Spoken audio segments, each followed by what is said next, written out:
Hi, this is Granny B of Granny B Crochets, and we've gathered today to talk about the magic circle.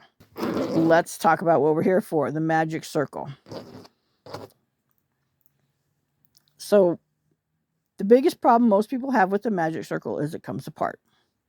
So, solution number one for it not coming apart while you're working on it is give yourself a long tail. I see so many videos where they start out with this little bitty tail. And yes, you can do it. And yes, when you go to tighten up your magic circle, you're going to give yourself a longer tail. So starting with a long tail only means you're just going to have that much longer of a tail. It's just the tail. It's really not that big of a deal. So the very first thing I recommend is start with a decent sized tail. You're going to lay it in front of your hands, in front of your fingers like this, and wrap it around the first two fingers. And you want to leave them open just a little bit. And then you're going to come up and across and back behind them. And you're going to come behind three fingers and come up between your ring finger and your pinky. And then you're going to hold on to these ends with your thumb. So I've got my ends right here under my thumb. I have an X right here. The first strand is underneath. The second strand is on top. On the back, we have a short strand in front and a longer strand in back. And that is the way your hand should look before you grab your hook. Okay, now looking at the back of your hand, you take your hook with the hook side pointing downward. You go underneath that first strand, hook onto the second one, pull it forward, and then twist it towards you so that it's twisted. Can you see the twist back there? That's how you want it to look. You want it to have a twist around your hook. Now, technically, this is the magic circle. When we're talking about a magic circle, this is the magic circle. We're not going to stop there, but we are going to stop at the moment and talk about this for a minute. So if I stopped right at the magic circle, it's loose. As you can see, that my twist instantly came untwisted. This is very loose and difficult to work with. And so what we're going to do is we're going to add the first chain, because no matter what kind of stitches go into your magic circle, you have to start with a chain. Chain one if they're single crochets, or two if they're half doubles, just like we discussed. So you're going to need at least one chain before you work into the magic circle. And if we make that chain while we're making the magic circle, it will lock this in place. So let's go back over it. We're going to start again. All right, so first we want a nice decent tail. We're going to wrap it around those fingers, go across, come down around three, and hold on to it with our thumb. We've got the X up here. We've got our ends down here. We're going to turn it over, hook facing downward. We're going to go under the short end. We're going to grab the long strand and pull it forward.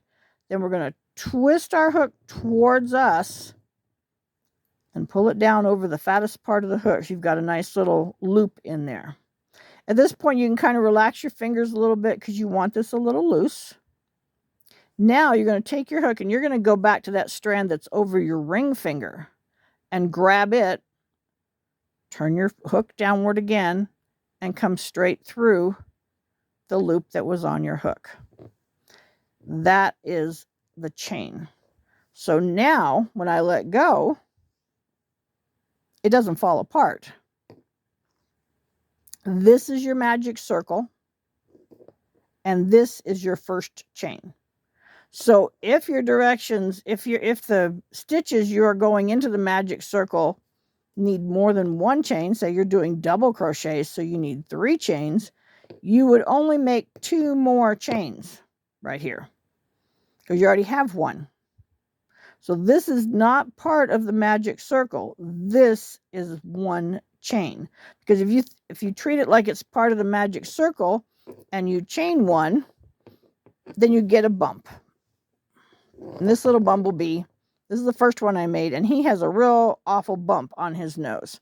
And the reason for that is because I gave it an extra chain. And that's when I figured out that is not part of the magic circle. That is actually the first chain. So if you're doing single crochets, you do not need to add any more chains at this point. Let's look at the magic circle now. This is our magic circle, and this is our tail. And you see how it's twisting around? That's not a bad thing. You will see some people reach in and they will take that out, and it's okay. You can do that.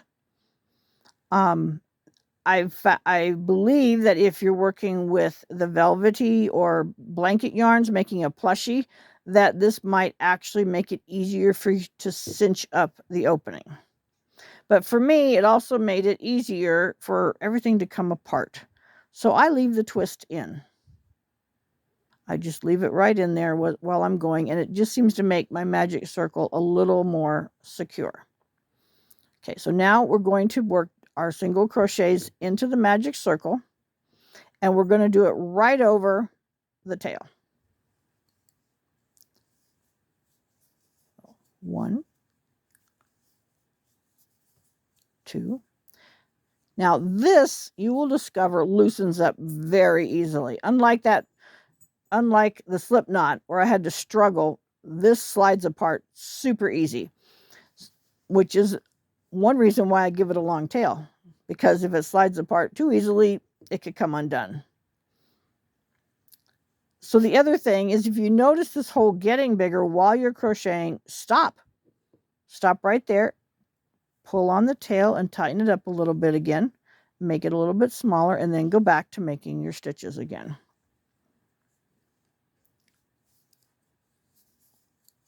4, 5, and 6. Okay, so there's our 6 single crochets into the center. We pull it up tight. And then for this particular pattern, we are slip stitching our stitches together.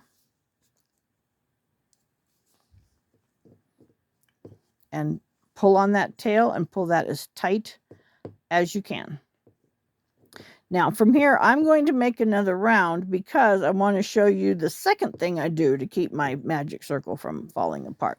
So the first thing I do is I give it a really long tail. And I make sure I get that chain 1 in there before I let go of anything when I'm making the magic circle. Okay, so we are going to do another round.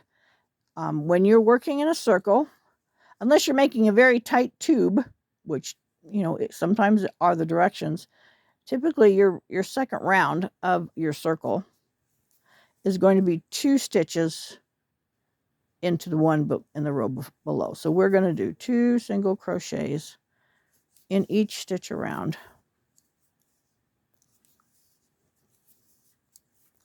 Real quick here, we'll just, so bear with me.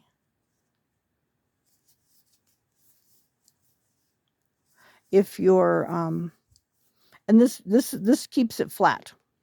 So if you were making so it doesn't matter how many you start with. If you're doing half double crochets, typically you start with 8 stitches in the center. If you are doing double crochets, typically you start with 12 stitches into the center. That's just because of the length of the stitches, it gets it to lay flat. Okay, so we've made it all the way around. We're going to hook that one together too. And so now we have 2 rounds. Somewhere between the second round and about the 4th or 5th round, I stop and I do one more thing. So we're going to stop right here. And I turn my work over and I get a yarn needle. Okay. That's threaded. So when you look at the back of the work, you can see, if you pull on this a little bit, it's coming out from under this stitch right here. So it's traveling this direction. clockwise along the back. So the first thing I do, because I want it to be good and tight, is I continue on hiding it behind my stitches in the clockwise direction. So I just weave it back behind a few more stitches, because I did crochet over the end, but especially since I only made 6 to start with, I really want to make sure that I've got that tail in there good, going the same direction as it was in the beginning. And you pull and tighten that up as tight as you can. Now, and this is what locks it into place, you stop. And here my yarn is coming out from under this stitch right here. You're going to skip that stitch and go to the one behind it and put your needle through that, and maybe the one and a couple more behind it. And we're going back. Now we're going counterclockwise. So we're going back the opposite way the tail was running and that we were weaving it in before.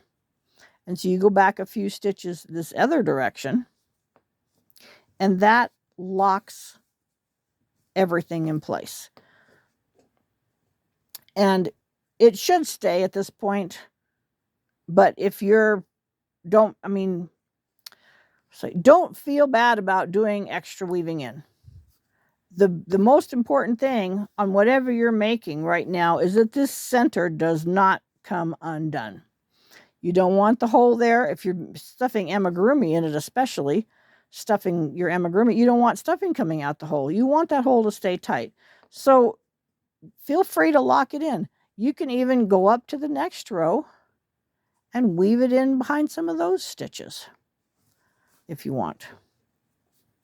I do that too. I want to make sure that it's not going anywhere now that I've got it tight.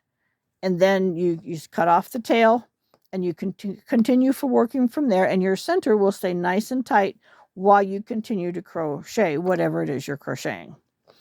So those are my little tips and tricks for having my magic circle stay tight, be smooth, and not fall apart as I'm crocheting. As you can see now, because I've locked it in place, it's not going anywhere, no matter how much I work.